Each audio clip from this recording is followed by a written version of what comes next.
Yo necesito invocar al Espíritu Santo primero para que me ilumine. Entonces, si no les importa, hago una pequeña oración primero. Oh Dios, que quisiste iluminar los corazones de tus hijos con la luz del Espíritu Santo. Pon sus palabras en mi boca y haznos dóciles a sus inspiraciones, para gustar siempre el bien y gozar de sus consuelos. Por Cristo nuestro Señor y por la poderosísima intercesión de la siempre Virgen María. Amén. Vamos a hablar primero de quién era Carlo Acutis, San Carlo Acutis. Vamos a hablar de lo que es un milagro eucarístico. Luego, ¿qué es lo que dice la ciencia sobre los milagros eucarísticos, de los cuales hablaremos de algunos? Vamos a hablar por qué se producen los milagros eucarísticos, algunos milagros que se han producido en España, y vamos a hablar también de algunas conversiones y de la relación de algunos místicos con la Eucaristía. Entonces, Carlo Acutis nació en Londres por motivos de trabajo de sus padres, pero sus padres eran italianos. Nació el 3 de mayo de 1991 y murió en Milán a la edad de 15 años en el 2006. Él nació en una familia, eran católicos, pero no eran practicantes. De hecho, su madre, que era una madre de éxito profesional, acomodada, guapa, ella reconoce que solamente había ido 3 veces a la iglesia, cuando se había bautizado, cuando había hecho su primera comunión y cuando se había casado. Ella reconoce que fue su hijo Carlo quien la llevó a entrar en las iglesias. Le decía para decirle hola a Jesús y tirarle besos. Su madre dice y reconoce que su hijo la acercó a la iglesia y a la Eucaristía. Será esta mujer que ven aquí y de la cual se habla tan poco, será su niñera Beata. Se llama Beata, no es que sea beata, sino que su nombre era una mujer polaca, una mujer que amaba profundamente también a San Juan Pablo II. Esta mujer, con sus oraciones, con sus conversaciones, con su manera de tratarle, fue la primera que puso la semilla de la fe en el corazón de Carlo.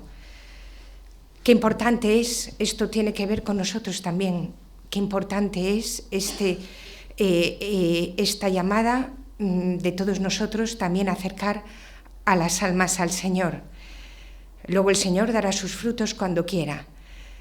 Carlo hizo su primera comunión a los 7 años y desde ese momento el encuentro con Jesús Eucaristía fue el centro de su vida.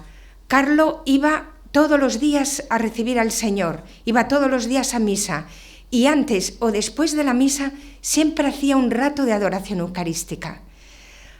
Carlo amaba muchísimo también a la Virgen María. Decía que la Virgen María era su confidente, era la única mujer de su vida. Él rezaba también el rosario todos los días. Decía también que junto con la Eucaristía era el rosario la escalera más corta para ir al cielo. Tantas veces que la Virgen nos lo ha anunciado esto, la importancia del rosario, esta arma tan poderosa que tenemos en este momento para combatir en estos tiempos y frente al demonio que nos quiere apartar del amor del Señor. Carlo consideraba que la Eucaristía era la autopista hacia el cielo. Él estaba firmemente convencido que al estar junto ante Cristo Eucaristía nos volvemos santos. Él decía que cuantas más veces, esto lo escribió cuando tenía 11 años, decía, cuantas más veces recibamos la Eucaristía, más nos pareceremos a Jesús y ya en esta vida disfrutaremos del paraíso. ¿Por qué? Porque Jesús Eucaristía tiene el poder, la capacidad de ir transformando nuestro corazón que tantas veces está pegado a nosotros mismos, que somos incapaces de amar, que somos incapaces de donarnos, tan llevado de la concupiscencia. El Señor tiene la capacidad de ir transformando nuestro corazón poco a poco en sus sentimientos. Y esto es lo que decía Carlo y decía San Juan Pablo II. La Eucaristía es en verdad un resquicio del cielo que se abre sobre la tierra. Nuestro actual Papa León XIV dice: la Eucaristía es la presencia verdadera, real y sustancial del Salvador, que transforma el pan en sí mismo para transformarnos en él. A esto estamos llamados, a ser imagen de Cristo. Y esto solo lo puede hacer Jesús Eucaristía. Carlo Acutis sufría muchísimo porque él no comprendía cómo ante los conciertos se hacían colas y ante los partidos de fútbol. Yo lo veo como vivo relativamente cerca de un estadio de fútbol, y cuando hay fútbol yo veo que pasan riadas de gente para ir a ver el partido. No digo que eso esté mal, pero Carlos sufría porque se encontraba que en las iglesias muchas veces ante el sagrario no había nadie o había poquísima gente. Él decía que nosotros éramos mucho más afortunados que los apóstoles hace de 2000 años, porque nosotros solamente tenemos que desplazarnos a la vuelta de la esquina. Decía que Jerusalén está a la vuelta de la esquina. Ahí donde está un sagrario está Cristo. Donde está un sagrario, donde está la presencia real de Cristo, está Jesucristo esperándonos. Y somos mucho más afortunados, decía Carlos, que los propios apóstoles. Para Carlo, en los escritos y reflexiones de Carlos, la Eucaristía es ante todo el sacrificio de Dios en favor del hombre. Para Carlos, la Eucaristía hace nacer hombres y mujeres nuevos. Su amor por la Eucaristía se puede expresar en una frase. Es lo que hemos dicho: cuantas más veces recibamos la Eucaristía, más nos pareceremos a Jesús, y ya en esta vida disfrutaremos del paraíso. La Eucaristía, que significa acción de gracias, para Carlo tiene dos significados, de los cuales también habló Lino. Habló de la comunión y de la adoración. La adoración de la Santísima Eucaristía es el proceso de venir ante Cristo en su totalidad, su cuerpo, sangre, alma y divinidad, aunque no podemos verlo, para contemplar su grandeza y adorarlo con amor. Cuando hacemos esto, estamos en su presencia real, capaces de hablar con Él en nuestra mente y nuestro corazón. A través de la adoración, Carlo vive una dimensión afectiva importante. Carlo ha sido el apóstol de la Eucaristía. Vive un misterio silencioso y una percepción profunda de Dios. Y Carlo no inventa nada, porque esto nos lo ha enseñado la Iglesia. Desde siempre nos ha enseñado. Descubre la fuerza de la Eucaristía yendo cada día a la Iglesia para hacer adoración. La fuerza que Carlo muestra y propaga, empezando por su sonrisa, nace de la capacidad de vivir lo que adora. Con Dios en su corazón y Él en el corazón de Dios, nos dice que se puede venir a ser una sola cosa con el ser vivo de Cristo, ser uno con Cristo.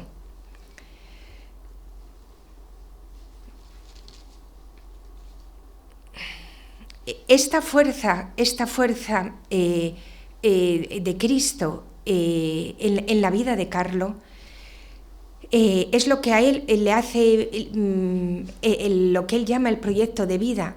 Él deseaba estar siempre unido a Jesús. Dice: ese es mi proyecto de vida. Estar unido a Jesús, con Jesús, para Jesús y en Jesús. Esta unión íntima con el Señor es lo que le transforma a Carlo y lo que le hace ver en Carlo, en los demás, ver al propio Cristo. Dice: es precisamente la fuerza de la oración lo que hace comprender a Carlo que el cuerpo de Cristo, además de estar en la Eucaristía, está en los pobres, en los enfermos, en los ancianos, en los discapacitados. Como dice el padre Justo Lefeudo, a amar se aprende adorando. Para Carlo, ¿qué sucedió? Carlo, cuando falleció a los 15 años, luego lo diré, Carlo en su funeral estaba lleno de gente, pero estaba lleno de gente también pobre, de ancianos. Él su primer dinero lo daba en atender a los pobres. ¿Y por qué?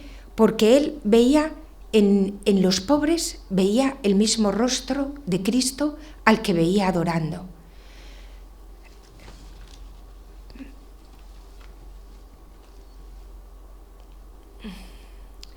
En su espiritualidad están mezclados elementos de mística y de ascética, de comunión y de contemplación.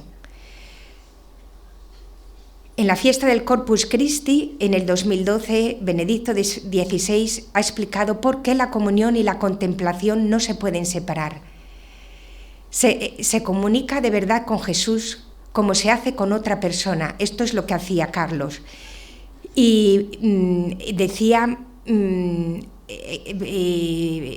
para Carlos, estar con Jesús era hablar con Jesús, tener palabras de confidencia. Hay un sacerdote que yo conozco, que es también un hombre profundamente enamorado del Señor, que dice que no nos acostumbremos a comulgar, que cada Eucaristía, cada comunión sea única en nuestra vida, como si fuese la primera y la última vez que recibamos al Señor. No podemos hacer las cosas por rutina. Una de las cosas que Carlo también hacía con frecuencia era el sacramento de la reconciliación. Para él, nuestra alma es como un globo aerostático, porque nosotros estamos llamados a la eternidad, al cielo. Y cuando pecamos, y sobre todo cuando se peca gravemente, es como que ese globo se deshincha y cae hacia la tierra. Y él decía que con la confesión, ese globo vuelve a subir hacia arriba. Y como dice, igual que para viajar en globo hay que descargar peso, también el alma, para elevarse al cielo, necesita quitarse de encima esos pequeños pesos que son los pecados veniales. Él decía que nuestros defectos, nuestros pecados son, aunque sean veniales, son como un pequeño hilo que nos atan a la tierra y que nos impiden subir al cielo, porque nuestra alma está llamada al cielo. Está hecha a imagen y semejanza de Dios y está hecha para la eternidad. Carlo tuvo un don que Dios le concedió. Carlo era un experto en informática. Y como todo don que Dios nos da, todos nosotros tenemos un don que Dios nos ha dado, pero no está en función nuestra, está en función de los demás. Carlo puso este don a disposición de la Iglesia y al servicio de la evangelización. Él desde los 13 años, comenzó a ir a los lugares del mundo donde se habían producido milagros eucarísticos, milagros aprobados por la Iglesia y reconocidos por la Iglesia y estudiados por científicos de reconocido prestigio. Él hizo una exposición de los milagros eucarísticos para acercar las almas al amor eucarístico de Jesús. Él quería llevar a sus amigos a este encuentro con Jesús Eucaristía y les decía, porque a ver, esto es muy importante sobre todo para los jóvenes y los no tan jóvenes. Él veía que Internet era un peligro y él sufría muchísimo cuando sus amigos caían en páginas pornográficas o en algo indebido que les apartaba de Dios. Y él decía que eso era una falta de caridad, porque desde siempre Dios ha creado y tiene un diseño, un proyecto de amor con cada uno de nosotros. Con todos nosotros Dios tiene un proyecto maravilloso de amor con nosotros. Y él decía que caer pues utilizar Internet para caer en la pornografía significaba traicionar este proyecto de amor que Dios tiene con cada uno de ellos. Y les decía, nuestra meta tiene que ser el infinito, no el finito. El infinito es nuestra patria. Desde siempre nos esperan en el cielo. Y a esto estamos llamados al cielo. Y esto es lo que Carlo deseaba profundamente. Por eso, Carlo, que murió con 15 años, murió de una leucemia fulminante. Cuando él entró en el hospital, él le dijo a su madre, yo sé que de aquí no voy a salir, pero yo voy a ofrecer mis sufrimientos por el Papa y por la Iglesia, para pasar, no parar en el purgatorio y pasar directamente al cielo. Tenía un amor profundo y un deseo profundo del cielo. Para Carlo no tenía sentido vivir eternamente aquí en la tierra, sino Carlo vivía ya una vida resucitada, porque este amor eucarístico le hacía ya vivir la eternidad en su corazón. Eso es lo que le daba la capacidad de poder amar a los demás, de poder ver en los pobres el rostro de Cristo, de poder donarse y de poder entregarse. Y a eso es a lo que estamos llamados, es lo que decía el Padre Lino. La adoración eucarística, el encuentro con Jesús, Eucaristía, nos tiene que ir transformando en el corazón de Cristo, en este corazón que le reveló al Padre Bernardo de Hoyos. Él decía, Carlo Acutis, que lo único por lo que debemos rogar a Dios en nuestras oraciones es por tener ganas de ser santos. Porque Carlo Acutis es un mensaje. Yo aquí vengo de parte de Carlo, pero no para hablar de Carlo, sino para hablar de este mensaje de Carlo. Carlo, su mensaje es doble. Primero, es una llamada a la santidad. Todos estamos llamados a ser santos. Todos estamos llamados a ser imagen de Cristo. Desde el bautismo ya somos hijos de Dios, sellados con el sello del Espíritu Santo, marcados por Cristo. Y esta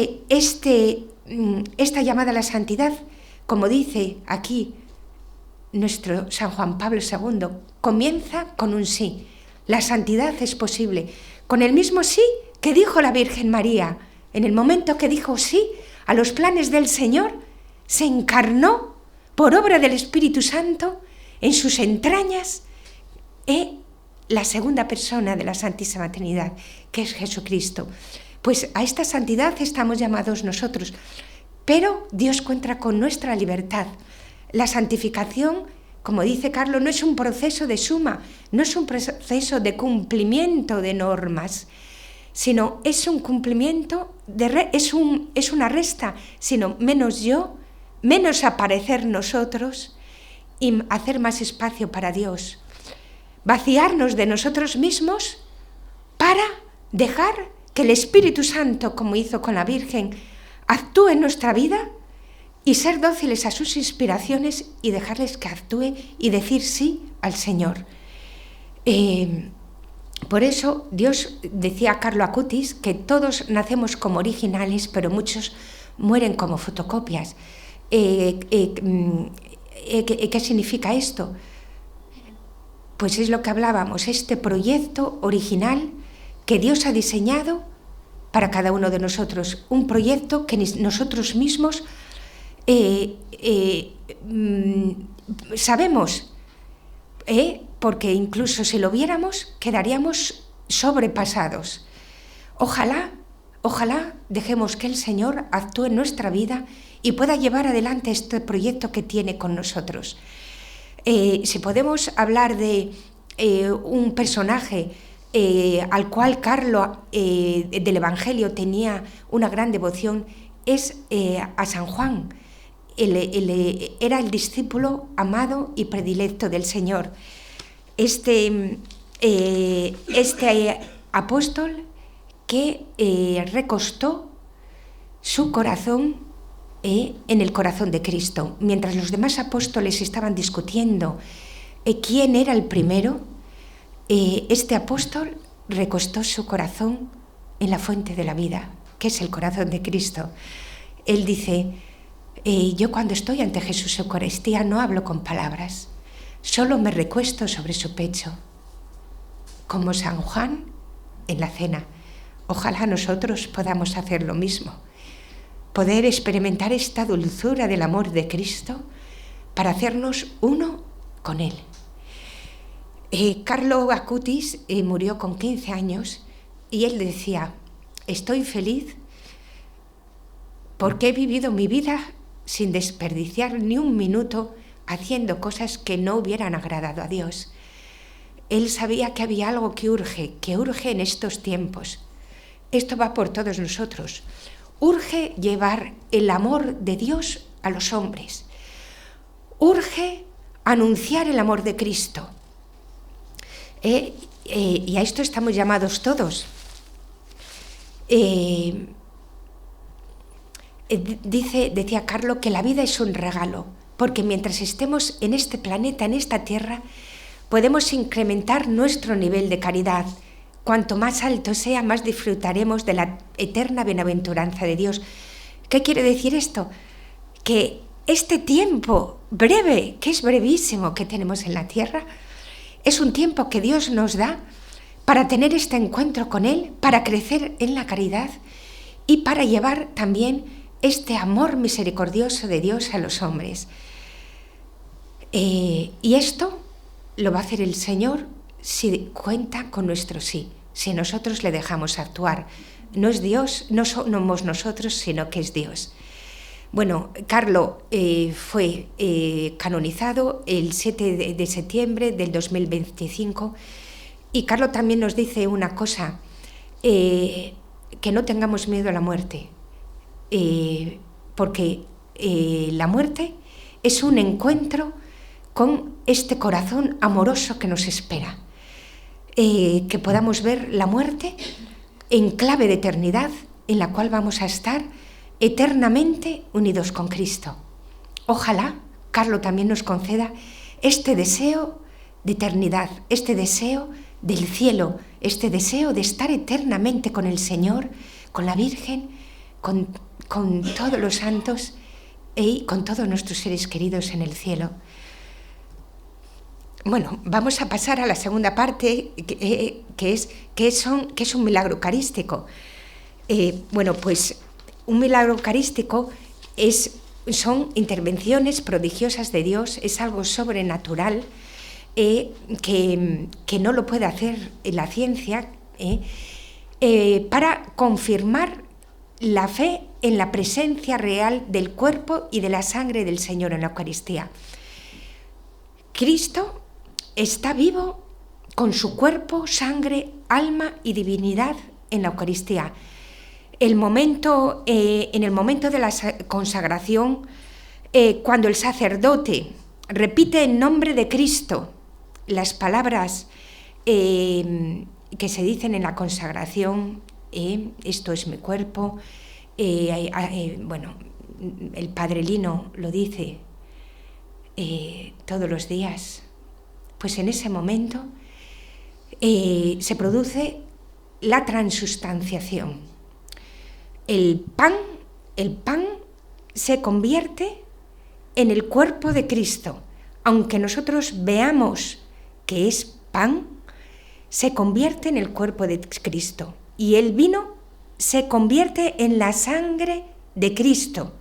Aunque sigamos viendo, aunque las apariencias aparezcan que son vino y que son pan. Pero cambia la sustancia, se convierte en el cuerpo y la sangre de Cristo. En un milagro eucarístico, el Señor, para corroborarnos que es cierto que está vivo, hace que el pan se convierta en carne y en su carne. Visiblemente podamos ver su carne. Y el vino se convierta visiblemente en la sangre de Cristo. Y esto es lo que se ha producido en muchos milagros eucarísticos. Y recordemos lo que dice San Juan Pablo II. La Eucaristía no es algo. La Eucaristía es alguien. Es verdaderamente Jesús presente ante nosotros. Jesús está con nosotros, camina con nosotros y sostiene nuestra esperanza. Por eso el cristiano no tiene miedo, porque sabe que no estamos solos.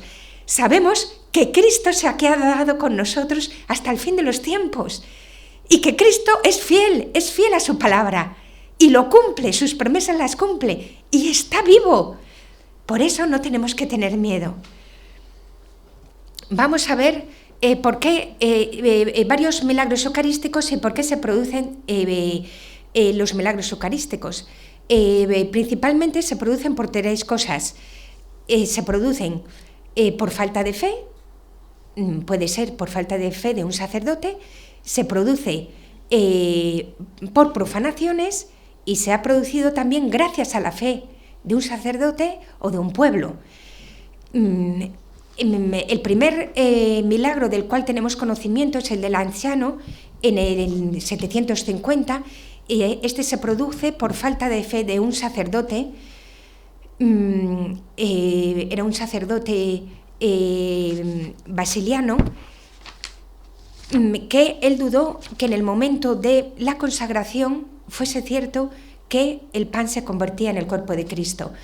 Entonces el Señor en ese momento le concedió, además es un milagro doble, porque se convirtió tanto el cuerpo como la sangre. Hay milagros que solamente se puede convertir el pan en carne, pero este es doble.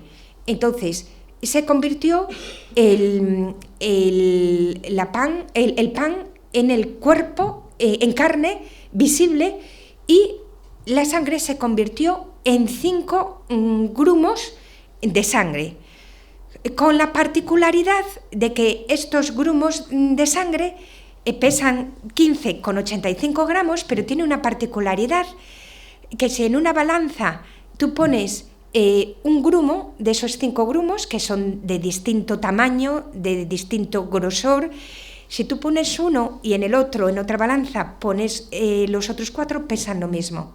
Si pones 2 y pones 3 en el otro platillo, pesan lo mismo. ¿Qué quiere decir esto? Que Cristo, cuando se parte, está entero, con su cuerpo, sangre, alma y divinidad, entero. ¿Qué es lo que ha dicho la ciencia sobre este? En 1970 se dio a estudiar estos milagros al doctor Linoli en 1970. ¿Y qué fue lo que descubrieron? Bueno, hay que decir también que cuando se da a estudiar los milagros eucarísticos a los científicos, no se les dice de dónde proviene la muestra, para que no se vean condicionados. Se les da una muestra y se les pregunta qué dice la ciencia sobre lo que es esto. Entonces, lo que ha dicho en 1970, que luego ha sido corroborado por la entonces Organización Mundial de la Salud. Se trata de verdadera carne humana, de verdadera sangre humana, y la carne corresponde a la parte del miocardio, del corazón, exactamente del ventrículo izquierdo del corazón. Se trata, tanto la carne como la sangre pertenecen al grupo AB, al grupo sanguíneo AB, que es el mismo grupo sanguíneo de la sábana santa de Turín y del santo sudario de Oviedo, el santo sudario que envolvió la cara de Cristo. Una vez que murió, se le envolvió en un paño. Ese paño está en la catedral de Oviedo. Y el grupo sanguíneo AB es un grupo que es mayoritario en Oriente Medio. También la ciencia ha dicho que las sustancias que componen la sangre tiene el porcentaje del esquema seroproteico de la sangre normal y fresca. Cuando nosotros nos sacamos la sangre, al cabo de un tiempo, todos los componentes se deterioran. Esta sangre está sacada como si inmediatamente nos hubieran hecho un análisis. Las sustancias que la componen pertenecen a un tejido humano en estado fresco. Estamos hablando que han pasado más de 1300 años. Todo esto nos tenía que sobrecoger. ¿Por qué? Porque la ciencia viene a corroborar lo que Cristo ha dicho, que está vivo con su cuerpo, sangre, alma y divinidad. La Organización Mundial de la Salud posteriormente quiso corroborar estos datos y llegó a la misma conclusión, añadiendo que se trataba de un tejido vivo. Vamos a pasar un poco corriendo porque hay poco tiempo. En Buenos Aires se produjeron 3 milagros eucarísticos, de los cuales uno de ellos, el anterior Papa Francisco, tenía conocimiento. Muchos de estos milagros eucarísticos se producen en fechas muy concretas. Por ejemplo, se produjo el día de la Asunción de la Virgen a los cielos, el 15 de agosto. Se había caído una hostia consagrada al suelo, entonces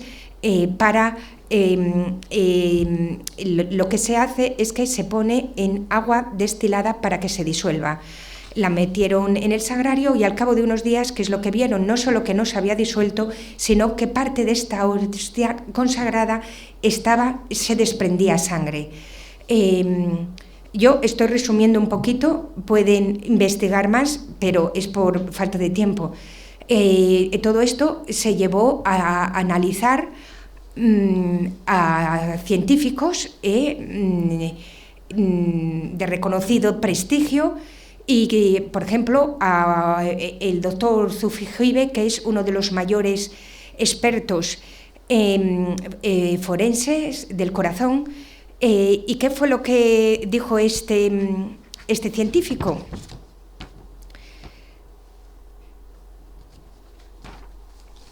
Es que me gusta leerlo, yo me lo sé de corrido, pero me gusta leerlo expresamente. Dijo que se trataba de un corazón inflamado, y dijo también que concretamente se trataba del miocardio del ventrículo izquierdo, y también dijo, y el hombre del cual procede la muestra ha sufrido muchísimo. Y entonces le preguntan ¿por qué? Y dice, porque tenía trombos, y porque cada respiración que tenía era dolorosa para él. Todo esto lo estaban contando sin saber de dónde procedía la muestra. Y dice, y seguramente este hombre tenía había sido golpeado, afectado a la altura del pecho. Y le decían, y además había una actividad dinámica viva. Y le dicen, ¿por qué? Y dicen, porque había glóbulos blancos. Los glóbulos blancos, pues se sabe que también al poco tiempo, a los 15 minutos, creo que son, pues desaparecen, se descompone. Y dice, tenía una actividad dinámica viva. Y entonces, cuando le dicen de dónde procede la muestra, este doctor dice, no me lo creo, porque cuando usted me ha traído la muestra, estaba latiendo. Y dice, el corazón estaba vivo. Todo esto viene la ciencia a corroborar lo que el Señor nos ha dicho. En Sokolka, el 12 de octubre del 2008, también se produjo otro milagro eucarístico, en donde se veía también las mismas conclusiones científicas, que se trataba de tejido del miocardio y del corazón de una persona viva en agonía, a punto de morir. En Betania, este milagro yo lo pongo, ¿por qué? Porque estamos hablando del corazón. Estamos hablando de lo que decía el padre Lino, el corazón es el lugar de las entrañas del hombre donde uno decide, en lugar de los afectos, donde uno decide seguir o no seguir a Dios. Y estamos hablando del corazón de Cristo, de donde brota su amor y su misericordia. Este milagro eucarístico en Betania, que está en YouTube, en Venezuela, en el momento que ya había partido el pan consagrado, el sacerdote vio que se desprendía sangre. Aparte de todos los análisis científicos, lo pusieron para su exposición y adoración en un tabernáculo transparente, y hubo un chico de Estados Unidos que fue a venerarlo, a adorarlo, y en un momento grabó cómo esta hostia consagrada, de donde salía carne, se transformaba en un corazón que latía. Esto está en YouTube, lo pongo para que vean que es cierto, y está en YouTube antes de que existiera la inteligencia artificial, ojo, antes de que existiera la inteligencia artificial. En Polonia se han producido en el 2013, lo digo porque pasamos desde el 750 actualmente en el 2013, en donde también aparece y se dice también que es miocardio, y con signos también de la agonía de una persona a punto de morir. Aquí se ve el obispo de Legnica, en Polonia, en donde un cardiólogo estudia 5 milagros eucarísticos y coinciden en algo: es un corazón vivo que sufre. Y aquí aparece la maravilla que tienen y que el Señor presentó a Bernardo de Hoyos. Es su corazón sacratísimo. He aquí el corazón que ha amado tanto a los hombres, que no se ha ahorrado nada hasta extinguirse y consumarse para demostrarles su amor. Este corazón eucarístico de Jesús, esto nos interpela a todos, porque le dijo a Santa Margarita de Alacoque, que también: he aquí el corazón que tanto ha amado a los hombres, y en cambio de la mayor parte de los hombres no recibe nada más que ingratitud, irreverencia y desprecio en este sacramento de amor. Por eso todo esto a nosotros nos interpela. El Señor le consuela nuestro amor, le consuela nuestro amor cuando vamos a la Eucaristía, cuando vamos a adorarle en la adoración perpetua. El Señor nos ama tantísimo que espera nuestro amor. El corazón ardiente de Jesús es la verdadera casa de la misericordia, dice nuestro actual Papa León XIV. Esta misericordia que se ha revelado también a Santa Faustina Kowalska, y que en la Gran Basílica también está este icono que urge para los tiempos de hoy, porque el Señor también ha hecho una promesa en este icono del amor misericordioso, en el que dice: yo soy el amor y la misericordia en persona, la llaga de mi corazón es la fuente de la misericordia iluminada.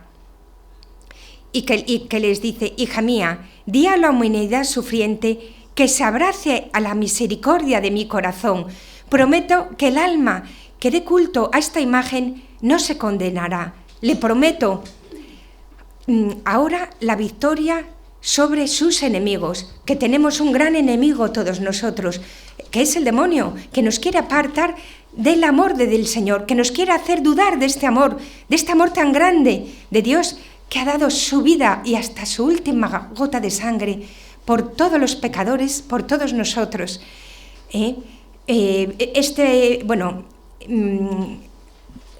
Quiero pasarlo, lo voy a pasar estos milagros. Este milagro de Santarém ha sido un milagro que se produjo por una profanación, en donde una mujer, por celos a su marido,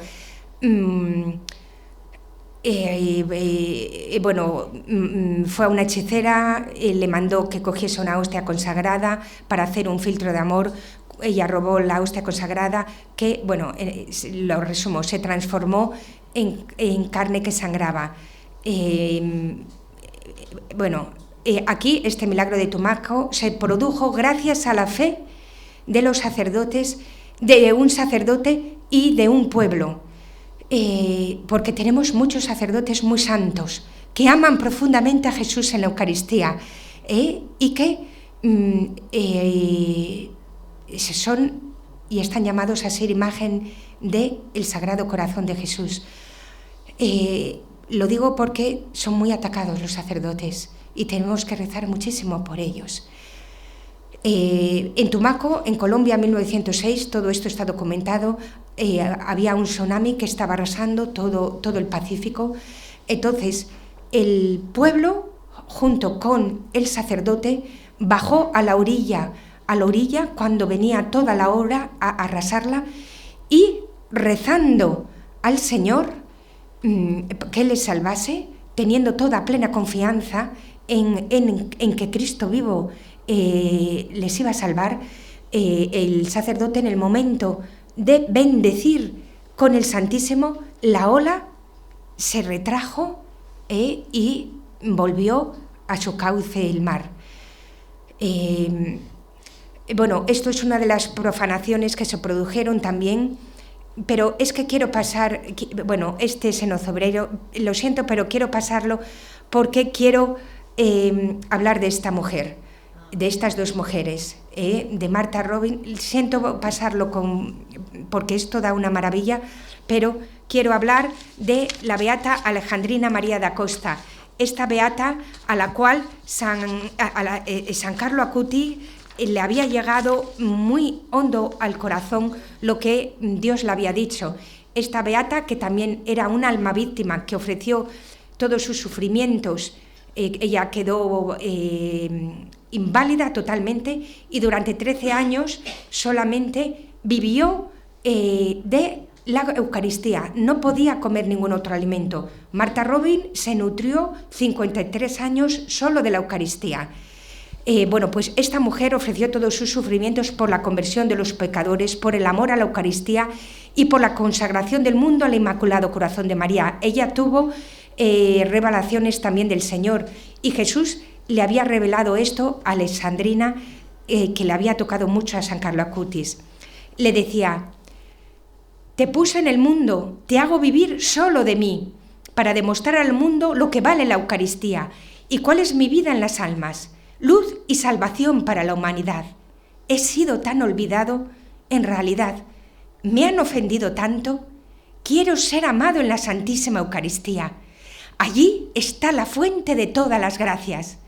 Y le dijo también: diles, hija mía, haz que sea amado, consolado y reparado en mi Eucaristía.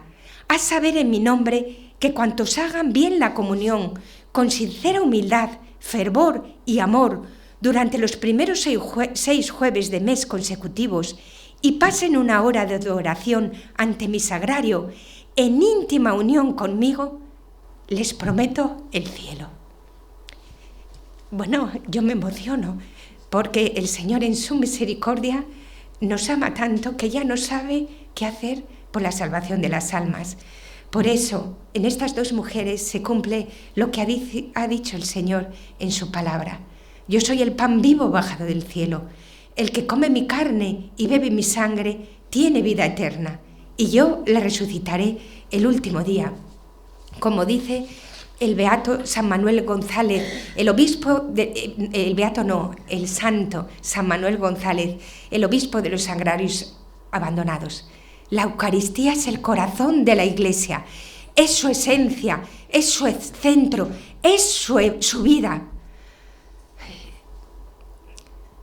Bueno, iba a decir una cosa, pero no lo voy a decir.